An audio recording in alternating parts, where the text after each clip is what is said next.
traditional Indian diet was really full of nutritious foods like our chapatis or even our rice-based foods or millets or pulses and vegetables, and mostly kids ate fruits that their mothers bought at a local fruit stand.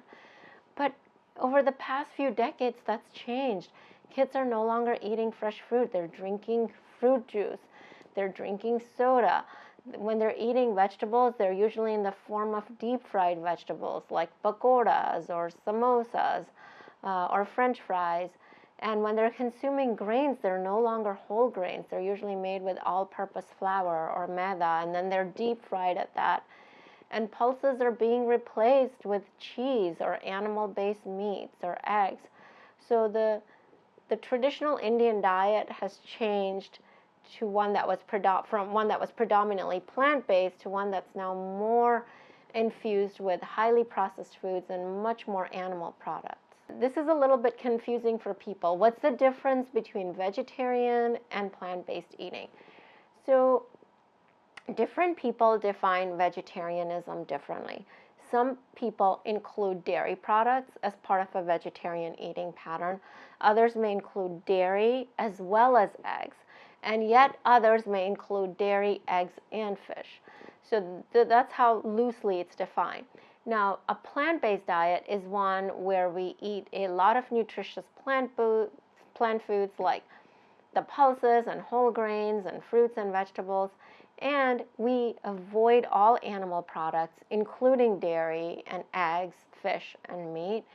And we try to keep the food minimally processed. So we avoid added oils, we avoid deep frying the food, and we try to eat food that's minimally processed and seasoned with lots of herbs and spices rather than added fats or sugar. You know, over the past few decades, Indian cuisine has become much more westernized. So what I mean by that is fast food establishments from the abroad have moved in, burger establishments, pizza, and fried chicken, and all of these foods are very nutritionally poor and very calorically dense. They're high in saturated fats, they're high in cholesterol, they're high in calories, and they're having a very negative impact on our health in India.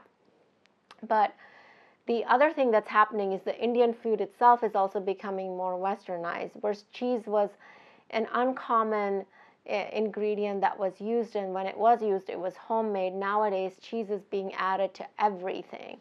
Cheese and heavy cream and ghee are taking a more prominent role in the Indian cuisine, and they're often being used to flavor food instead of for traditional herbs and spices. So both of these factors together are leading to really an epidemic in India of non-communicable diseases. So ghee is very high in saturated fat. It's also very high in cholesterol, and research has shown that consuming ghee increases our LDL cholesterol, which is our lousy cholesterol, and that is associated with a higher risk of heart disease. We really have to separate tradition from science. Every culture has its traditions and its preferences, but we have to always look at the science too and say, does the science support this? Is there a scientific basis for doing this? Or is this maybe contra? So at the Physicians Committee, we've created what we call a power plate, and it's made up of 4 food groups: vegetables, fruits, grains, and legumes.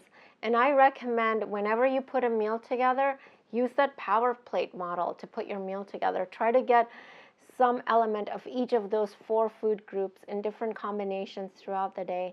Get a rainbow of vegetables, a rainbow of fruits, different varieties of whole grains, and all these colorful lentils and pulses that we have in India. Those are the foods that have proven to nourish us and keep us strong.